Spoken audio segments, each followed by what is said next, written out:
आज हम क्लास 11 के भैयाओं और बहनों आप लोगों को चैप्टर शंकु परिच्छेदन के उदाहरण कराने का प्रयास करेंगे, क्योंकि आप लोगों को मैं पहले ही उसका फॉर्मूला और मूला लिखवा चुका हूँ। कृपया आप लोग याद कर लीजिएगा। नहीं याद किए हैं तो उसको बार बार क्वेश्चन करेंगे। क्वेश्चन में इसको बार बार सॉल्व करेंगे तो आपको अपने आप याद हो जाएगा, लेकिन क्वेश्चन करेंगे तब। ठीक है, तो इसमें हम लोग आपको शंकु परिच्छेदन का वृत्त जो है, वृत्त कैसे प्राप्त होता है। यदि शंकु को हम लोग किसी अक्ष के, एक्स अक्ष के चाहे वाई अक्ष के समांतर काट दें और उसका एंगल जो है 90 डिग्री का बन जाता है, तो हम लोगों को क्या मिलता है, वो शेप जो मिलता है वो हम लोगों को वृत्त प्राप्त होता है। ठीक है, तो वृत्त के बारे में हम लोग बता चुके हैं कि वृत्त का जो है केंद्र कैसे निकालते हैं, वृत्त का समीकरण कैसे होता है, कैसे निकालते हैं, ये सब हम आप लोगों को बता चुके हैं। अब हम लोग आज एग्जाम्पल करने का प्रयास करेंगे। ठीक है, पहला एग्जाम्पल है वृत्त 2x² + 2y² - 3x + 5y - 7 = 0 का केंद्र तथा त्रिज्या ज्ञात कीजिए।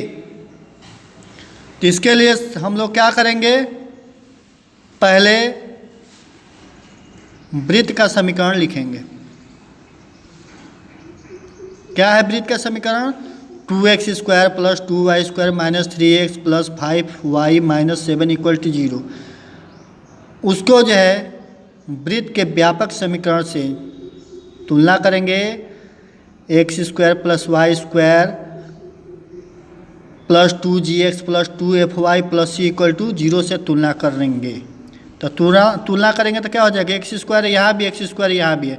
चूँकि यहाँ पे x² y² का गुणांक जो है 1 होना चाहिए, इसलिए यहाँ पे क्या किया गया है, 2 से डिवाइड कर दिया गया है। क्योंकि 2 से डिवाइड करने पे ही x² का गुणांक 1 आएगा और y² का गुणांक 1 आएगा।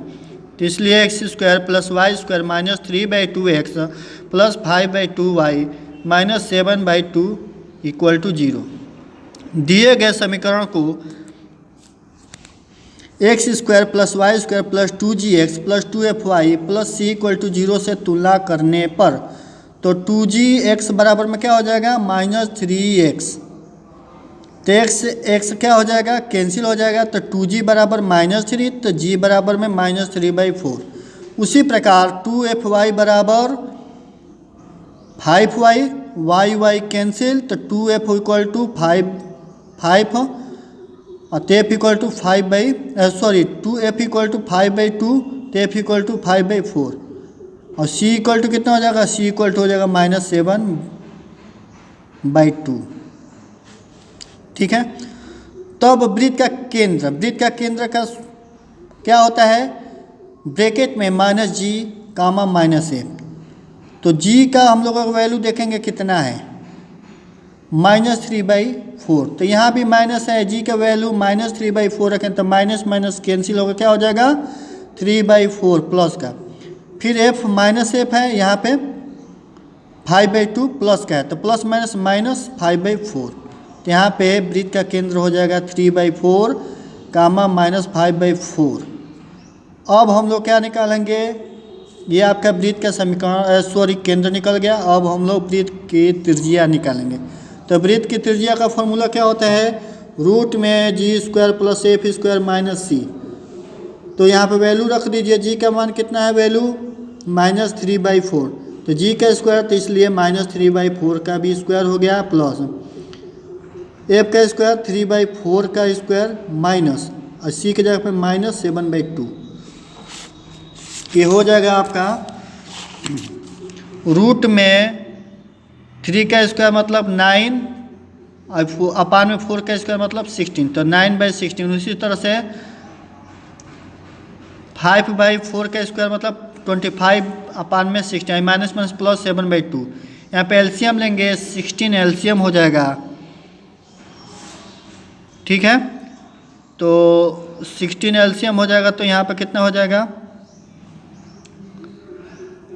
19 अपन में, यहाँ पे हो जाएगा 16 से 16 कैंसिल हो जाएगा, यहाँ पे 9 हो जाएगा, 16 से 16 के 25 हो जाएगा, 8 50 2 8 16 8 7 56, सबको ऐड करेंगे तो 19 अपन में 16, तो इसको 19 को क्या लिख सकते हैं 19 इंटू 10 अपन में 16, तो यहाँ से 9 का स्क्वायर रूट क्या हो जाएगा 3 रूट में 10 अपन में 4। इस तरह से आपका एग्जाम्पल नंबर पहला यानी फर्स्ट समाप्त हुआ। अब हम लोग सेकेंड एग्जाम्पल के बारे में देखेंगे। एग्जाम्पल नंबर सेकेंड, उस वृत्त का समीकरण ज्ञात कीजिए जिसके केंद्र 3, -2 तथा त्रिज्या 5 है। तो दिया है वृत्त का केंद्र 3, -2 है और तथा त्रिज्या a इक्वल टू क्या है, त्रिज्या a है, a इक्वल टू 5 है। तो वृत्त का समीकरण क्या होता है, x माइनस एच का whole square plus y minus K का whole square equal to a square. अब वृत्त का जो केंद्र है 3 और -2, तो 3h है और -2 क्या है, k है। तो हम लोग वैल्यू पुट कर देंगे, जहाँ h है वहाँ पे 3 रखेंगे और जहाँ k है वहाँ पे -2 रखेंगे। तो x माइनस 3 का whole square plus y plus 2 का होल स्क्वायर इक्वल टू 5 का स्क्वायर। इस तरह से x माइनस 3 का होल स्क्वायर क्या होगा, a square plus b square minus 2ab।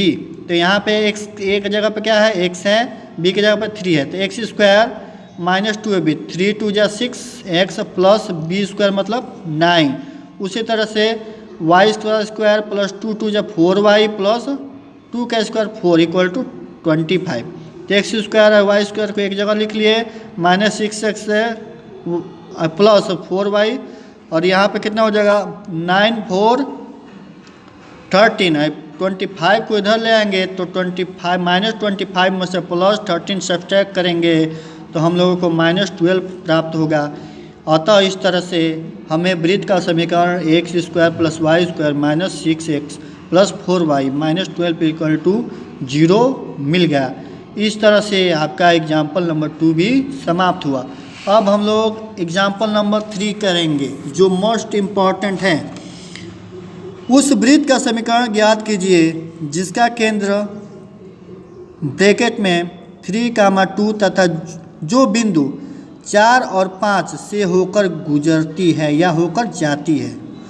तो वृत्त का त्रिज्या क्या हो जाएगा, वृत्त का त्रिज्या यही ना होगा, यह केंद्र से जो बिंदु स्थित है इसी के बीच की दूरी को क्या कहते हैं, वृत्त की त्रिज्या कहते हैं। इसलिए वृत्त की त्रिज्या बराबर केंद्र 2, 2 तथा 4, 5 बिंदु के बीच की दूरी होगा। तो त्रिज्या बराबर कितना हो जाएगा, त्रिज्या बराबर में हो जाएगा, चूँकि त्रिज्या बराबर कितना हो जाएगा, रूट में 4 माइनस x माइनस, हम लोग को त्रिज्या का सूत्र पता है ना, क्या होता है, त्रिज्या का सूत्र होता है a square equal to x minus H का whole square plus y minus K का होल स्क्वायर। इस तरह से, या इसको हम लोग ऐसे भी लिख सकते हैं, x माइनस एच का whole square plus y minus K का whole square equal to a square. तो a इक्वल टू कितना हो जाएगा, रूट में x माइनस एच का whole square plus y minus K का होल स्क्वायर। उसी तरह से हम लोग यहाँ पर रखेंगे त्रिज्या बराबर 4, ये हो गया आपका क्या हो जाएगा x, ये हो गया h। तो 4 माइनस 2 का होल स्क्वायर प्लस 5 माइनस 2 का स्क्वायर। इस तरह से हम लोगों को त्रिज्या के रूप में 4 में से 2 गया 2, 2 का वर्ग प्लस 5 में से 2 गया 3, 3 का वर्ग इक्वल टू 2 का वर्ग मतलब 4 और 3 का वर्ग मतलब 9। तो 9 4 13। इस तरह से हम लोगों को करनी में 13 प्राप्त हो गया वृत्त की त्रिज्या। तब वृत्त का समीकरण लिखिए। तो वृत्त का समीकरण क्या होता है, x माइनस एच का whole square plus y minus K का whole square equal to a square. x minus H के जगह पर कितना है, h है हम लोगों का 2 और k भी 2 है, तो यहाँ पर रखेंगे x माइनस 2 का whole square plus y minus 2 का होल स्क्वायर, और a तो हम लोग निकाल ही चुके हैं ऑलरेडी पहले से ही, तो रूट में 13 का होल स्क्वायर। तो इस तरह से हो जाएगा, x माइनस 2 का होल स्क्वायर का फॉर्मूला लिखेंगे तो x square minus 4x plus 4 plus उसी तरह से वाई स्क्वायर माइनस 2 जब 4y प्लस 4 इक्वल टू में ये रूट गायब हो जाएगा, 13 बच जाएगा, इसको भी इधर ले आएंगे। इस तरह से X square plus Y square minus 4x minus 4y और 13 इधर ले आएंगे तो माइनस 13 हो जाएगा। अब माइनस 13 में से प्लस 8 सब्सट्रैक्ट करेंगे तो माइनस 5 होगा, इक्वल टू 0 होगा। इस तरह से हम लोगों का ये निकालिए। और इसका एक वैकल्पिक हल है, वैकल्पिक हल।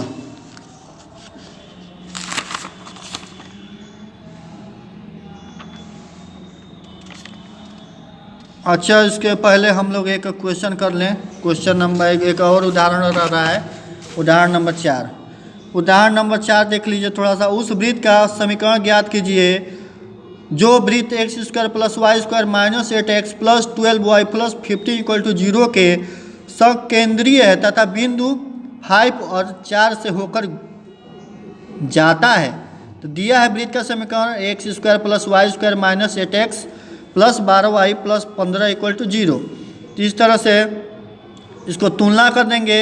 X square plus Y square plus 2gx plus 2fy plus c equal to 0 से तुलना करने पर तो उसी तरह से 2g बराबर -8 तो g बराबर में -4, 2f बराबर में 12 तो f बराबर में 2 6 जा 12, 6 हो गया यहाँ पे। तो वृत्त का केंद्र equal to -g comma -f। तो -g कितना है, माइनस माइनस जी का -4 है तो माइनस माइनस कैंसिल होकर 4 हो गया। f इक्वल टू 6 है तो क्या हो जाएगा -6। और वृत्त की त्रिज्या, वृत्त की त्रिज्या कैसे निकालेंगे ये हमको मिल गया। उसी तरह से 5 - 4 का होल स्क्वायर प्लस 4 - -6 का होल स्क्वायर। तो यहाँ पे हो जाएगा 5 में से 4 गया 1 का square plus 4 minus minus plus हो गया तो 4 प्लस 6 10 हो गया। तो 1 का स्क्वायर प्लस 10 का स्क्वायर तो इक्वल टू कितना हो जाएगा 10 का स्क्वायर 100 और 1 रूट में 101 हम लोगों को मिल गया कन्यादान किसका, वृत्त की त्रिज्या। अब हम लोग आगे चलते हैं। अब सूत्र जो होता है x माइनस एच का whole square plus Y minus K का whole square equal to A square, उसमें वैल्यू रख देंगे h और k का। तो h का वैल्यू कितना है -4 है तो x माइनस 4 का whole square plus Y minus -6 क्योंकि k का वैल्यू कितना है -6 तो -6 का whole square equal to root में 101 का होल स्क्वायर। इस तरह से X square A square minus 2ab प्लस बी स्क्वायर फार्मूला पर हम लोग खोल देंगे इसको। तो एक्स स्क्वायर माइनस 4 दूनी 8 एक्स प्लस बी स्क्वायर मतलब 16। उसी तरह से ये प्लस हो जाएगा Y square plus 12y plus 36 equal to 101। 101 को इधर लेके आएंगे तो X square plus Y square minus 8x plus 12y plus 52 minus 101 equal to 0। तो X square plus Y square minus 8x plus 12y minus 49 equal to 0। अब ये हम लोगों का पहला मेथड हो गया। अब दूसरा का मेथड डायरेक्ट मेथड इसको बोलते हैं, वैकल्पिक हल भी बोलते हैं। इसको देख लीजिए। X square plus Y square minus 8x plus 12y plus c equal to 0 को समीकरण 1 मान लीजिए। यह बिंदु 5 4 से होकर जाता है क्योंकि सकेंद्रीय है। सकेंद्रीय मतलब कि एक ही केंद्र है दोनों वृत्त के लिए। तो ये भी किससे होकर जाएगा 5 और 4 से होकर जाएगा। तो अब जहाँ पे x के जगह पे 5 रखेंगे, y के जगह पे 4 रखेंगे। इस तरह से 5 का स्क्वायर प्लस 4 का स्क्वायर माइनस 8 गुणे 5 प्लस 12 गुणे 4 प्लस c इक्वल टू 0। तो ये 5 का वर्ग कितना हो जाएगा 25, 4 का वर्ग 16 माइनस 8 5 40 प्लस बच्चों का 48 प्लस c इक्वल टू 0। तो यहाँ पे 89 हो जाएगा minus 40 plus c equal to 0। तो 49 प्लस c इक्वल टू 0 घटा देंगे 89 में 40 49 तो c इक्वल टू माइनस 49। और c का मान जो है समीकरण 1 में रख दीजिए, आपको डायरेक्ट इसका समीकरण प्राप्त हो जाएगा। तो X square plus Y square minus 8x plus 12y minus 49 equal to 0। अतः इस तरह से हम लोगों का उदाहरण 4 भी समाप्त हुआ। अब हम लोग कल के क्लास में आगे पढ़ाएंगे, आगे का उदाहरण करेंगे। उसके बाद हम लोग एक्सरसाइज करने का प्रयास करेंगे। कृपया इसको आप लोग रिवाइज करिएगा, घर पे तैयार करिएगा, फॉर्मूला याद करिएगा। इस चैनल को सब्सक्राइब करिएगा और क्या करेंगे, शेयर भी करिएगा और दूसरे से भी सब्सक्राइब करवाइएगा। ओके, धन्यवाद, बाय।